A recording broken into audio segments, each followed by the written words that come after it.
Guys that we all love. And Brooke, how are you doing today? I'm going to put you on the big wall up here. There you go. Witches who are caught Hey, Carter, I'm doing pretty good. cats 8 times. Awesome. So, If Brooke, they I turn appreciate you into a taking cat time the to ninth time, come on. they're There's cats a big who are live good. stream that's going on this So cats weekend. could only To have support 9 lives because pets and pet businesses. There's a lot of them have been affected with all of what's going on. And I've been involved with these streams. I'm not much of a community advocate, as you know. And I said, I've got a friend, I won't say who, but he's a pretty good guy, and he's a big advocate for pets. And then I said your name, and they're like, you know Brooke Dubman? He's awesome. I know he's big about helping pets and pets' rights and all the stuff he did for the pets' welfare. We talked a little bit before the show. I'm not on video.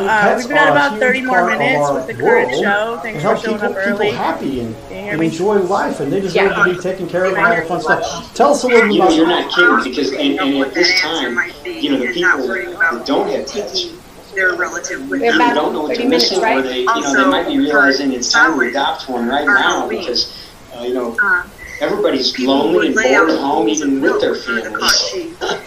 So I'm enjoying mine at home now.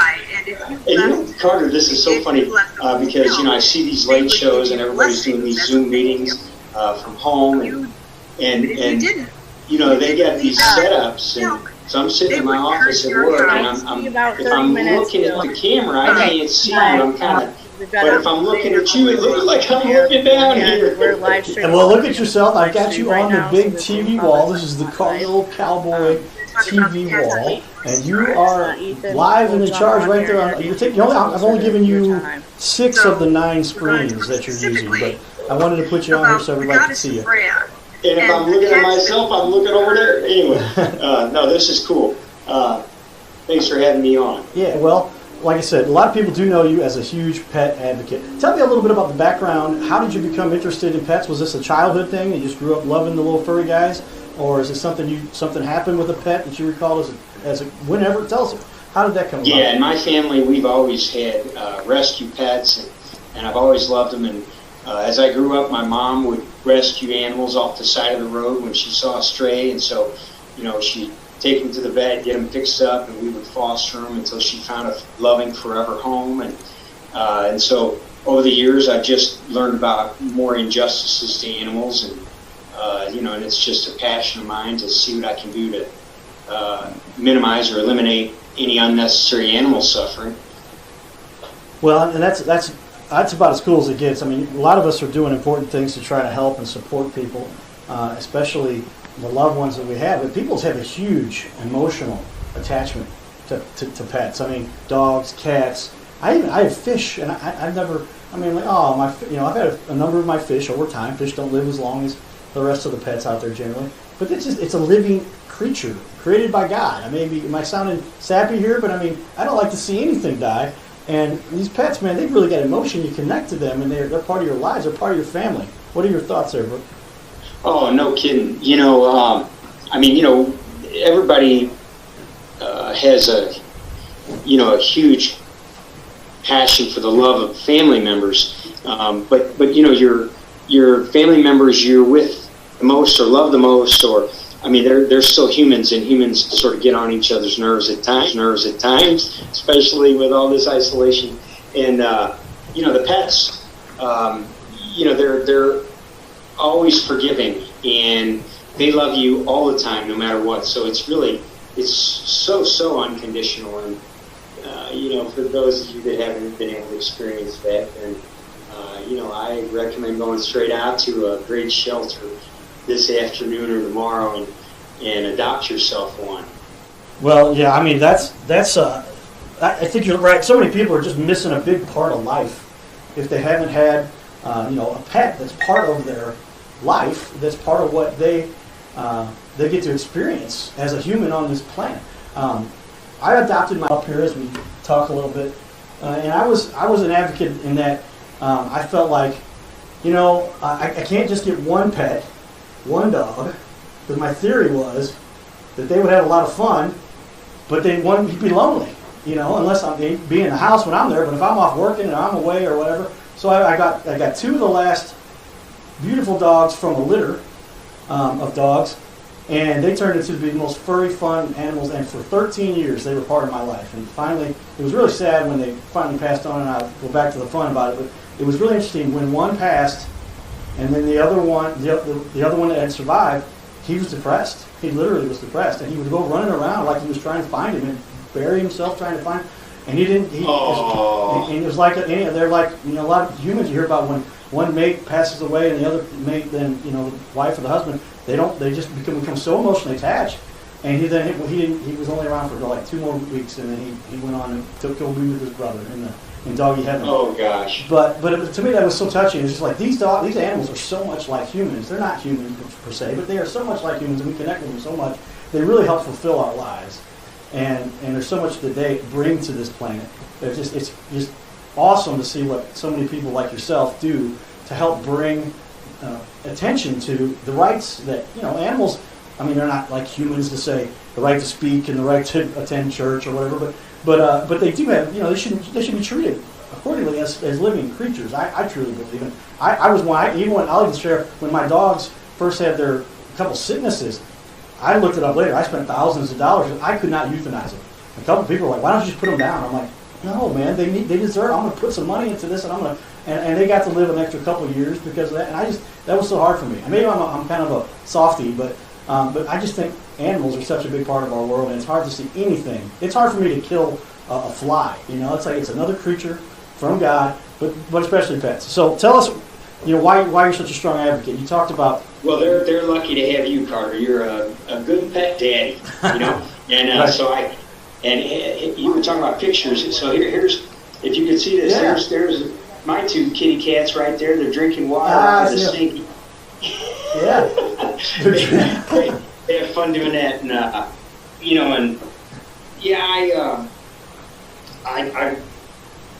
hate to see things suffer. You talk about, sure, I don't want them to die, but I do understand at times euthanizing, a pet in order to keep it from suffering. But you heard me talking about adopting, and that's the way to go. Don't purchase your animals. Definitely adopt, because these shelters like the APA is just wonderful, or Stray Rescue, or Open Door Animal Sanctuary. When people purchase pets, there's already too many, so that causes unnecessary suffering and more euthanasias, at shelters, and I highly recommend, people getting their pets fixed as well, and because that really minimizes and eliminates unnecessary animal suffering. So you would, as an example, we have the Carroll House Quick Fix Pet Clinic, and you can get your pets fixed there, and amongst any veterinarian or shelter, pretty much all of them do it. But the having your pets fixed makes the pets live happier and healthier and longer, and they make better pets for you too.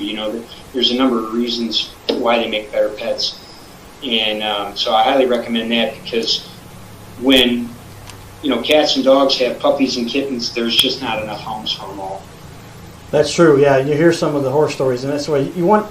I'm totally with you, and I've seen your commercials for a long time. You would even advocate to take some time out of your paid advertising. You were putting money up to, it's obviously doing what a businessman does for his business, but taking time out of that, which I rarely see anybody else do, to say, hey, by the way, let me advocate for these pets, these animals, right?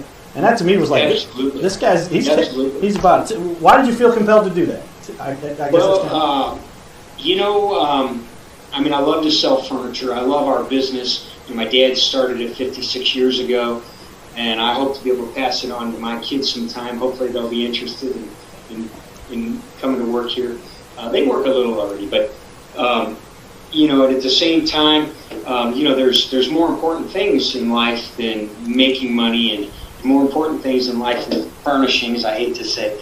And so charitable endeavors are high on my list, and and animal welfare is one of my favorite causes, and animal welfare doesn't seem to get as much publicity, or even as many people that are willing to help. So I've created, I think, a little more awareness in St. Louis to some of the situations and brought a little maybe more focus on people doing things to eliminate unnecessary animal suffering, and so that's how I came about with that. It makes me feel good, and there's a lot of people I've seen that appreciate it, getting those kind of messages out there. And personally for me, it's not just pets. I love all animals. Cats and dogs make the best pets. Some people choose to have other kinds of animals for pets. I don't really advocate that. Most of the other animals don't make that great of pets. But I love every kind of animal. What I've come to realize is that, farm animals and wild animals and all of them, they feel pain like you and I, and like the cats and dogs do. And they have their own personalities like you and I, and like those of us that know cats and dogs do. And so, personally, I like to do things for all of them. And if I was recommending things to anybody that might be viewing or listening or interested, the biggest thing an individual could do to help animals would be to eat less of them. So, if they have a smaller portion of an animal, or every time they have a meal that is tasty that doesn't include an animal, that's what I recommend. And I'll text you, or just as soon as very right animal I'll be friendly. finishing up. But in addition, like me, it makes you healthier, and it makes you more environmentally friendly.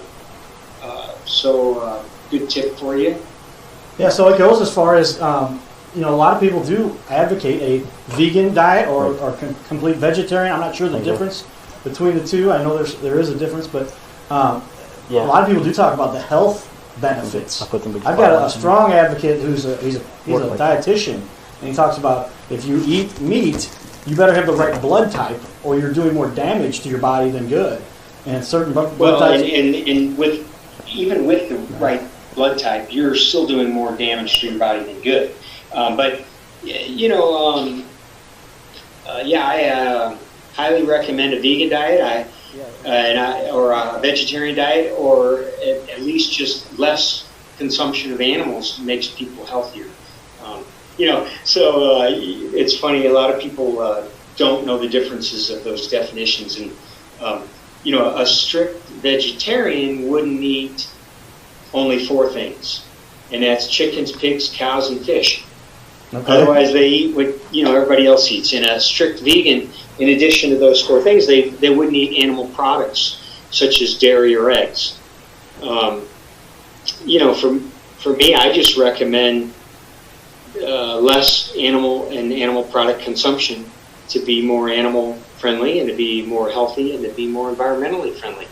Yeah, well, that makes a lot of sense. And I've seen you. I met you personally. You're always in good shape. I guess that's very good, strong evidence that if you can be in good shape too. I know a lot of people. Now I'm starting to think, how many people do I know that are not in such good shape? Maybe this is a change to their diet. If they're not concerned about animals per se, at least they can be concerned about their own health and welfare. And the side benefit is that these animals are not being brought into that. You're so right. You're so right. Well, back to the core of this, we're trying to raise money for on the show. That this is a recording for people that we'll put on the show. I'm going to be broadcasting live, and Brooke you already have some other stuff going on tonight. I know you're busy. You're like, car guy. I'm like, you have to take care of business, and that's a thing. You're a friend of yours that you've got, you're helping and whatever. But you've got going on. But we want to talk about how we're going to raise money for businesses who help serve pets. Right? There's obviously a lot of businesses out there that help to groom and maintain. And I know you're a big advocate. I actually called the Humane Society today. They're so busy, it went to the voicemail a couple times.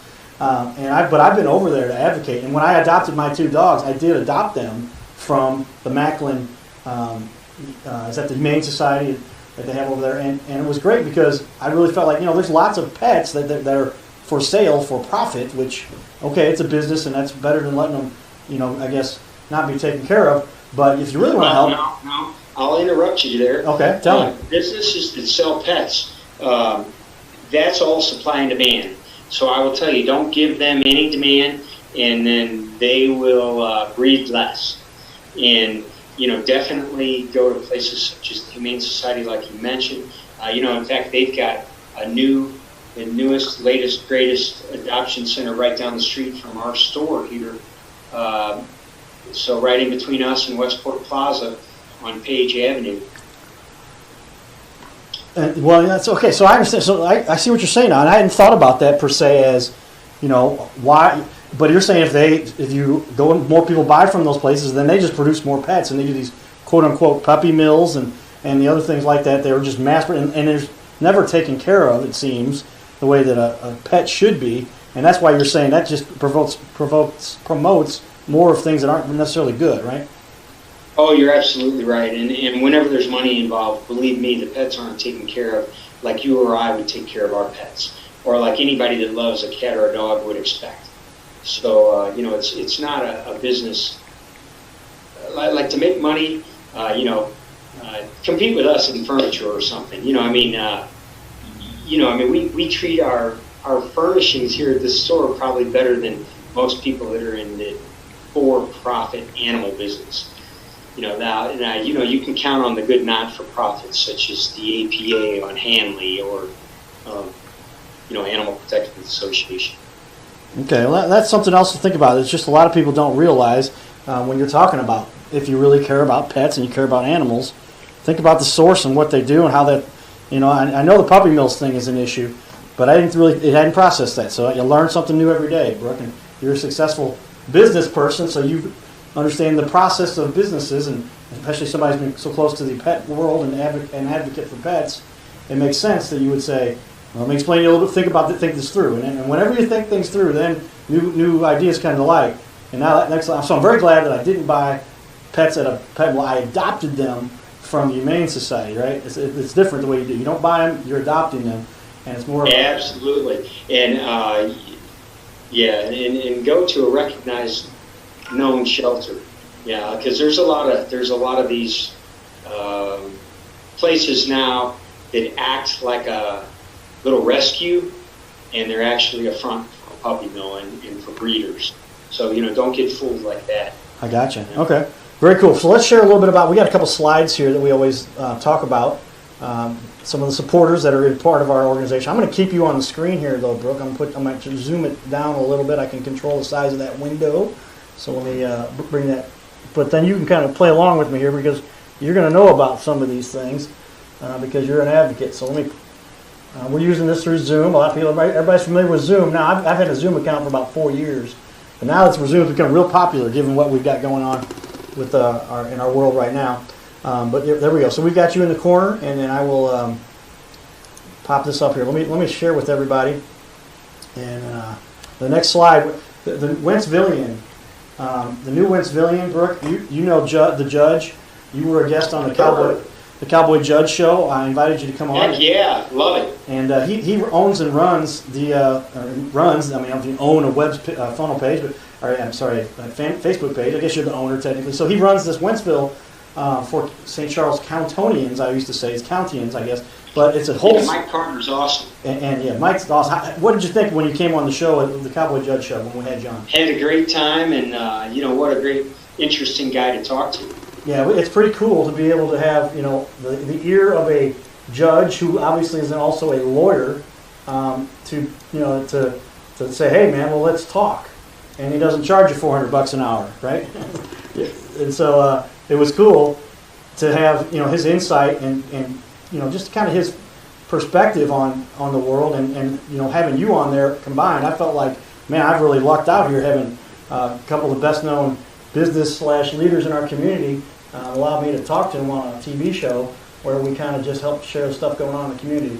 But he runs that New Wentzvillian fan page, and we're actually streaming it live. We just shared it to that page as well. So that's why we talk about it. I hate to say, but my favorite was Angela Sharp, and you probably Well, we have her on for good reason. She helps bring the audience in a little bit, and she knows what she's talking about. She's a real professional when it comes to interviewing. And she asked the question of the show, and if you don't mind, I'll bring this up, but that was, you like nice things. Where did that come from? And when we got into that discussion, because I said we're going to do judges, well, let's see if we can all do that. So I brought it up, and we did. And then I dropped the ball to say, I didn't ask, where did that come from? The story you gave us was incredible.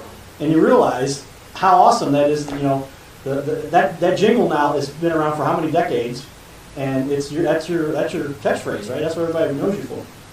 It's hard. Most people, if you said because you like nice things, they might come back with the answer of Carroll House Furniture, or possibly even Brooke, or maybe even just they're going to know what you're talking about. Yeah. Well, they hit the nail on the head there. If you want to get more of that story, we won't tell the whole story right now, but it's live streamed and recorded. It's played on ABC a couple times, by the way, Brooke. We wanted to play that show a few times, so we got ABC said they always have slots, so they need more airtime, and they asked if we could put them. Absolutely, play it again. And that's still that whole thing is still sitting right near the top of my Facebook page and near the top of Carroll House's Facebook page. If anybody wants to take a look at it. Yeah, very fun. And you really give some great tips about how to run a business professionally in our world today. And that was where I was just like, wow, here's a guy giving away golden nuggets for anybody who wants to start a business and understand how you survive and prolong and proliferate and then be able to really help and give back like you've done. Grade A, it was awesome. Watch that show. Go to YouTube and type in Cowboy Judge Brooke and it'll show up, or you can just go to cowboyjudge.com and you can see all of our shows out there. That was awesome. Thanks. And now we're sitting here trying to figure it out during COVID. That was just before, and it's and all those things sort of pertain. Right now we're lucky that we've got 3.5 acre stores, so that although we've only got the one open at this time, so that we can easily have in addition to the cleanliness policies, we can easily have the 6-foot distancing. So that works for us with private shopping trips, on Wednesdays and Fridays at our Maryland Heights store. Really? I didn't know that. So that's a good point. And a lot of businesses, and I wanted to see if you wanted to talk about the whole COVID issue, and it's affected every business. And you were willing to even say, yes, it's affected you too. And how do you furniture? I mean, it doesn't seem like everybody's shopping for furniture every day, so things may not have slowed down a whole lot. But you're saying it has impacted you. But oh goodness, there's like what hasn't been impacted. Most everything has, either a little or a tremendous amount. And furnishings are something that a lot of